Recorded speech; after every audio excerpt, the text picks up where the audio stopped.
Greetings, Patrick here. Have Cheetah will view. I'm here for another film review. So last week, just looking for something to watch, and I have a small box by my watch pile. So I grabbed this movie to talk about. I haven't seen it since I saw it at the theater way back when. Gosh, I couldn't believe how long it had actually been. Um, But yeah, I want to talk a little bit about 2006's My Super Ex-Girlfriend. So, yes, My Super Ex-Girlfriend stars Uma Thurman, Luke Wilson, Anna Faris, Rainn Wilson, and Eddie Izzard, and Wanda Sykes. The plot is uh, uh, Luke Wilson plays Matt Saunders. He's an architect and seems to be having a good life for the most part, except that he's having a little bit of a downturn in the romance department. His buddy Vaughn is trying to help him out, played by Rainn Wilson, and he's also friends with his one of his coworkers, Hannah. And but it's he's just having a bad streak, bad run of luck, so to speak, with the romance department. So he's we see him on the subway, and he sees this really attractive young lady who's Uma Thurman, and his buddy encourages him to go ahead and start talking to her. What he doesn't know is that Uma Thurman is also a superhero known as G Girl. So he goes over there and starts talking to her and not doing too well.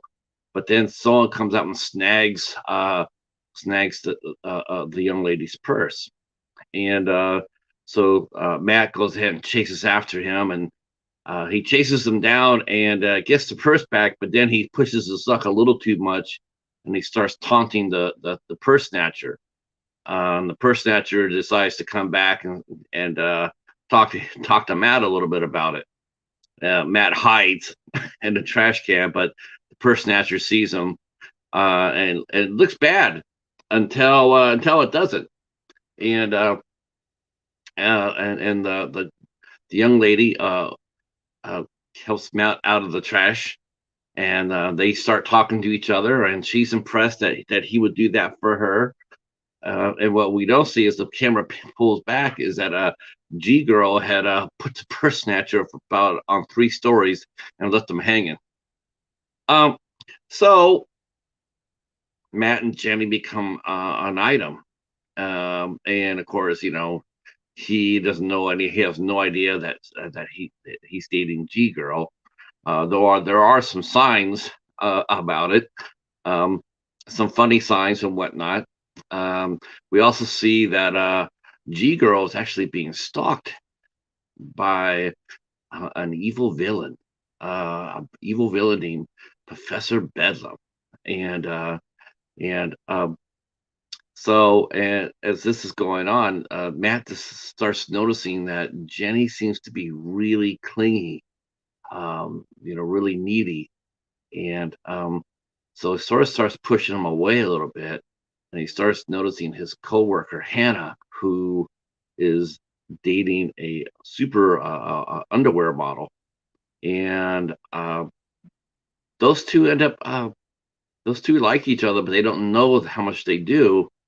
And then things really hit the fan when Jenny reveals to Matt her secret identity, that she's actually G Girl, and so she says you have to keep the secret and everything else, and they do some things. There's a little homage to Superman 1, uh, where where Lois Lane and Superman flew over at night, and G Girl does that with Matt, but a little bit more comical. uh, but but we discover that G Girl is rather insecure, and when Matt starts talking to Hannah, And even they even arranged to have a double date. That G girl is really really insecure and really really jealous, and so Matt can't handle that, and he breaks up with her, and he professes his love to Hannah, whose boyfriend she had caught cheating. So uh, so while they're trying to get their relationship off the ground, they have to deal with a very angry and very jealous G girl, and that's not a good thing to be. But the Professor Bedlam, on the other hand, he has an idea to strip G girl of her powers, and we do see a flashback of how she got her powers. She touched a mysterious meteorite and became pretty much like Superman. Um, she has all Superman's abilities: flight and super strength, invulnerability. Say that three times fast. Um, and heat vision, cold vision. The usual superhero powers. Um, but Professor Bedlam takes Matt aside. Says, "I have a plan. We could strip her powers." And but Matt didn't really want to sign up for that. He just wants to be left alone. But that's what happens. They get over to Professor Bedlam's, and he reveals this. Rainn or Vaughn accidentally opens the box, and that drains Jigoro of her powers. Um, and so now we're all at the mercy of Professor Bedlam, or are we? Uh, so I know it's a small synopsis here. Um, I looked at this movie two ways. I looked at it.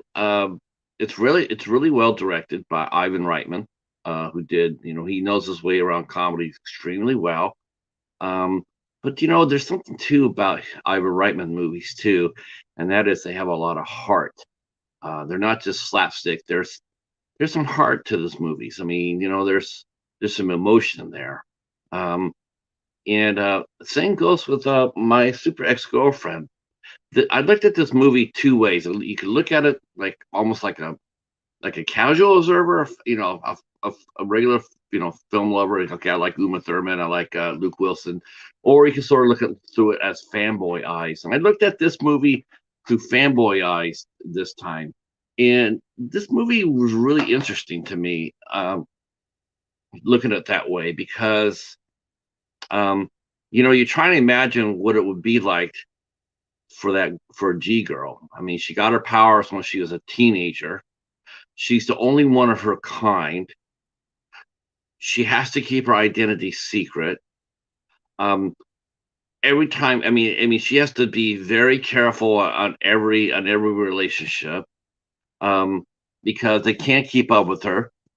She can't be herself. She has to keep herself hidden. She has to watch everything she says and does.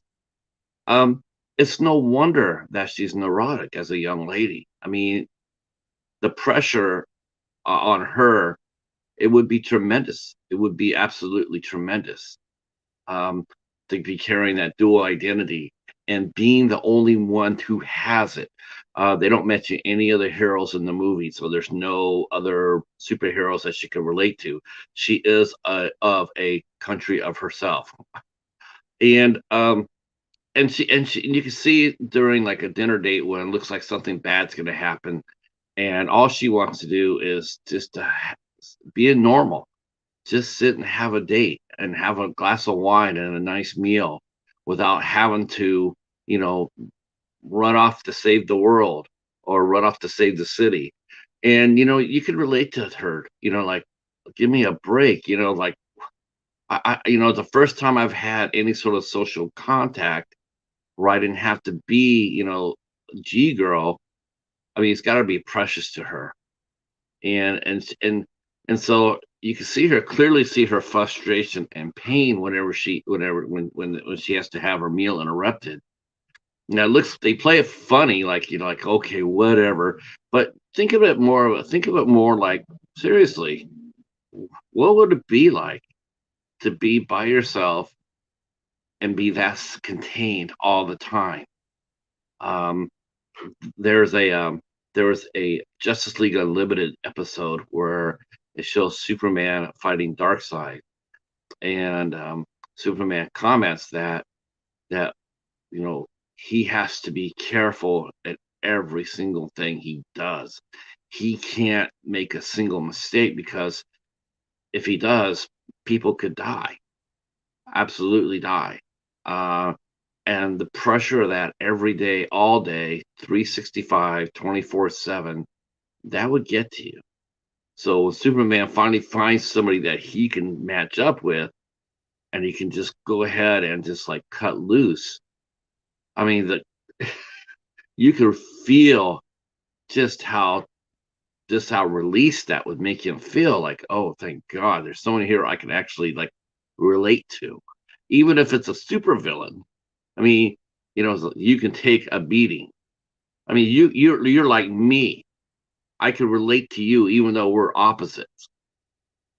And but with my super ex girlfriend, G Girl doesn't have that, and her character is really sad.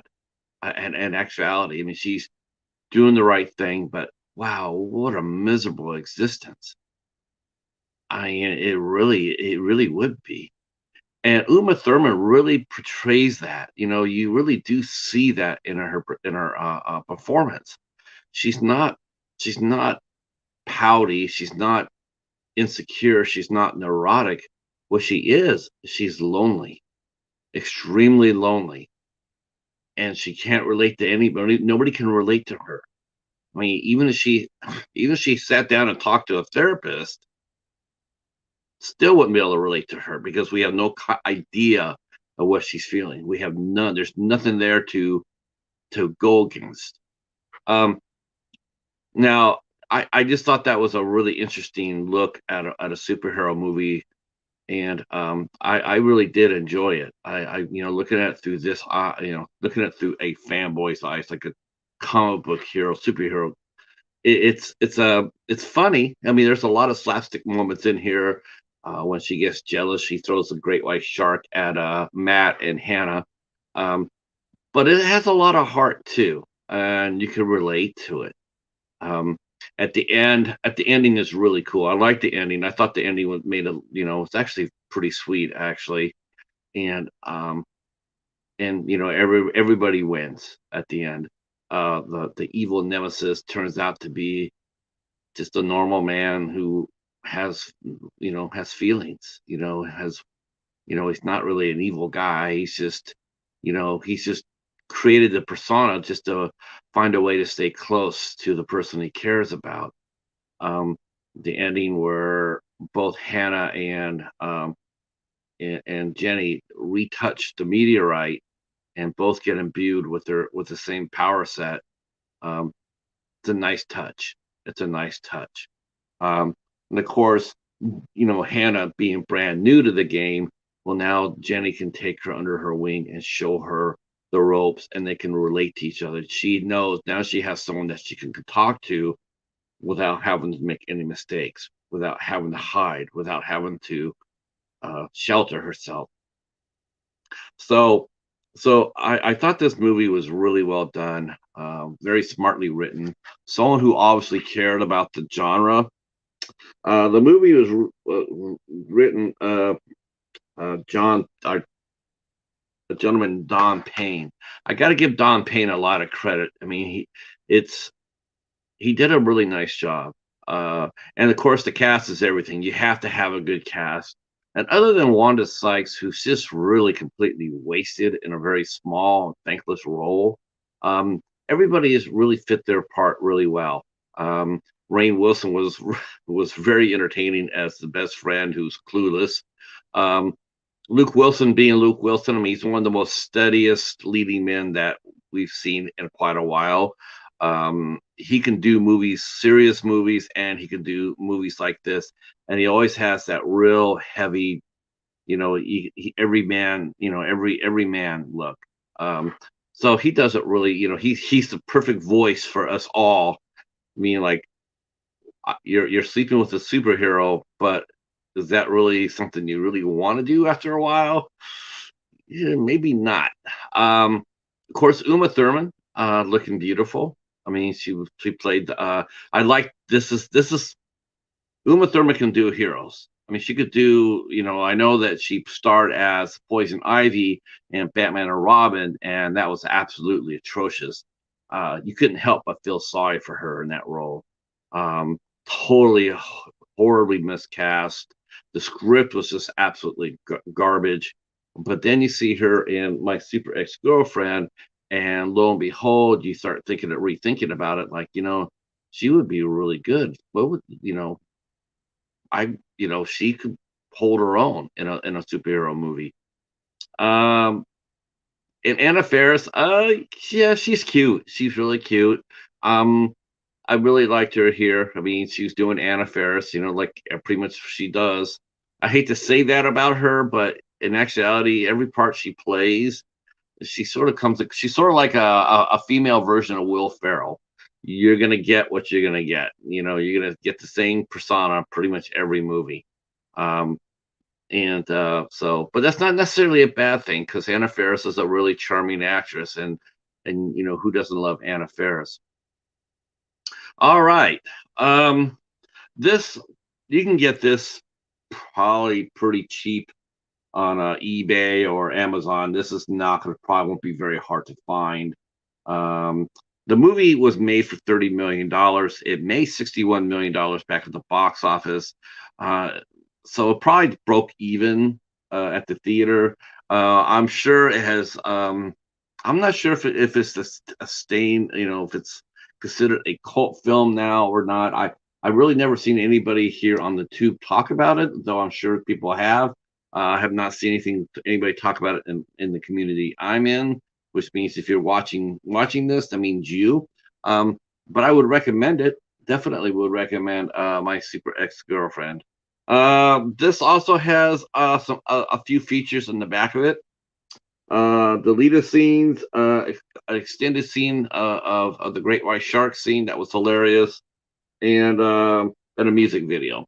So not a whole lot of features here. No commentary, no bloopers, no making of or anything like that. Just pretty.